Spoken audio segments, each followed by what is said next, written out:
am such an awesome guy. I make so many videos. Hello there, Price of Reason here with a series review.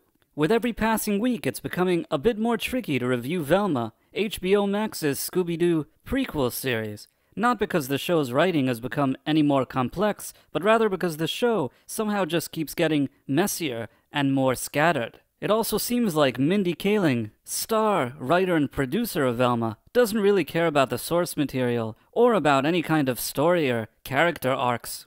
It seems like Kaling just wants to use the show to promote her favorite agendas.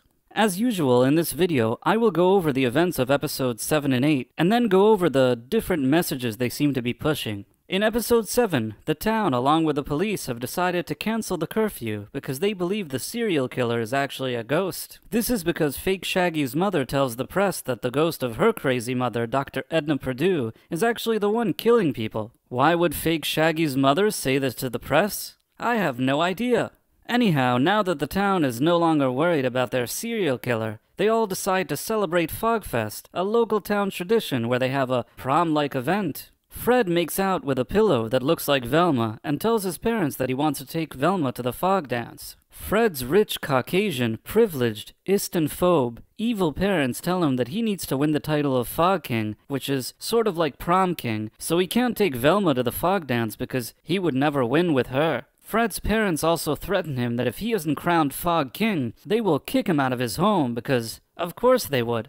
Fake Shaggy still feels guilty about his girlfriend Gigi almost dying because he wanted to be an alpha male. As a result, he's gone back to being his default simping beta male self, and he wants to take Gigi to the Fogfest event. Gigi warms up to him and pretty much forgives him for trying to be an alpha male. Daphne is annoyed with Velma because she doesn't actually pay attention to her. Fred then throws money at Daphne so that she go with him to the Fogfest. Daphne slaps Fred and then agrees to go with him. Oh, and Velma is super jealous because she's in love with Daphne. Anyhow, while everybody goes to the Fogfest dance, Velma is at home trying to figure out why her mom had left a note that said Jinkies in Fred's basement. Through some clever, detective work, Velma discovers that the Jinkies note has a phone number listed in disappearing ink. So Velma calls the number, and the serial killer answers and then hangs up.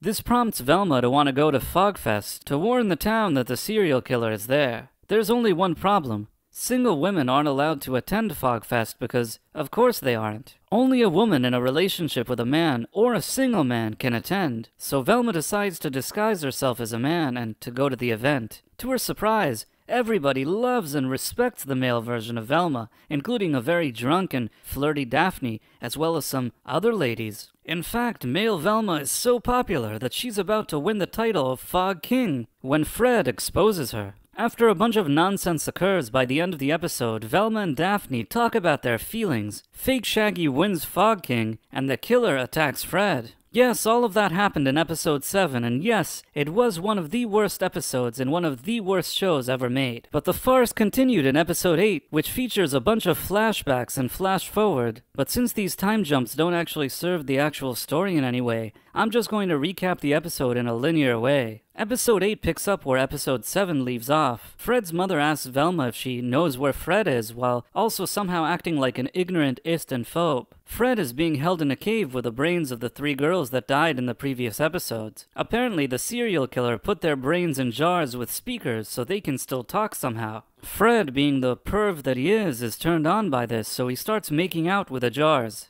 Yes, this really happens in the episode. Meanwhile, Gigi invites fake Shaggy to spend the night with her, but he wants to go home instead. After a brief series of events too dumb for me to describe, fake Shaggy and Gigi both end up at her parents' cabin in the woods with Daphne and Velma. After some additional nonsense, all 4 of them end up at the bottom of a ditch. A search and rescue team locate them, but they leave them in the ditch because finding Fred is a higher priority for them. After some more bickering, they all fall further down the ditch and end up in the crystal mines. Gigi is mad at fake Shaggy because he may still have feelings for Velma. Velma and Daphne talk about their feelings and then find Fred romancing the 3 brains. Right before the cave collapses, Velma's mother appears to save her. Then they go into an unpainted mystery machine van and drive out of the collapsing cave. Velma and her mother reconnect, but her mother doesn't remember why she disappeared in the first place. In the final scene, we see a reporter break the story about Fred being okay, and then referring to Velma and her mother as illegal immigrant cleaning ladies. Well, now that we've done the recaps, let's talk about the messaging and propaganda, as there's certainly a lot of that. In episode 7, it's pretty clear that Mindy Kaling had one main goal in mind when writing this episode. She needed to explain that men have it easy in this world and don't have to work for anything, while women are the best at everything, but they aren't taken seriously by anybody. Once Velma disguises herself as a man, everybody accepts her, and she quickly enjoys it because finally people like and respect her. Because that's apparently the only way a woman can earn respect, by looking like a man and acting like a jerk. In addition, naturally, anybody Caucasian in this episode is either an ist or a phobe, or a jerk, or all of them combined. And to top all of this off, the local sheriff keeps getting kicked in the nuts by women throughout the episode. Because again, according to this show, just like the mayor and the army general in previous episodes, middle-aged Caucasian male figures of authority are evil and need to be put in their place. Episode 8 had very little going on for it story-wise, which is probably why Mindy Kaling used a bunch of flashbacks and flash-forwards for it, hoping that people wouldn't notice. If I had to point out the clearest propaganda, it has to do with Fred.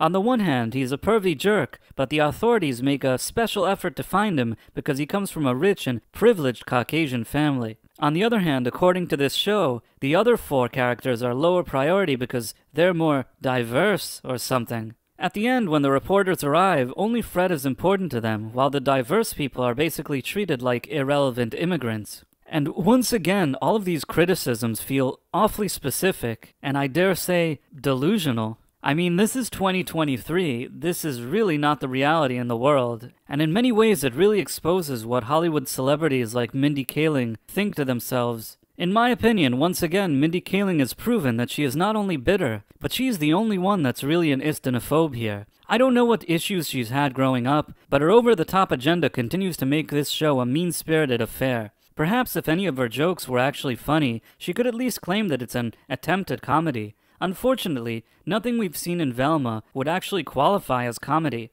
It's 100% propaganda, and it's not like Kaling could claim that there's at least some interesting murder mystery here. There's so little actual detective work going on here that the serial killer always feels like more of an afterthought. The killer really only serves as a frame to insert more propaganda, and that's about it. Now, some people have told me in recent days that because of reviews like mine, HBO will likely give Velma another season. That somehow I'm helping create a buzz surrounding this show. And you know what?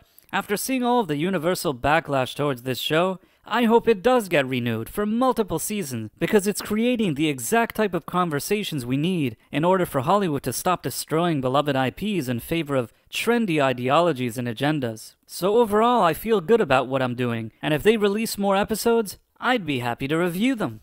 What did you think about Velma episodes 7 and 8? Did you love them? Feel free to let me know in the comments, and if you enjoyed this video, please consider subscribing to my channel, and also clicking on that wonderful notification bell. Thanks for watching, my friends. Thank you, and good day! I am such an awesome guy. I make so many videos. Boom.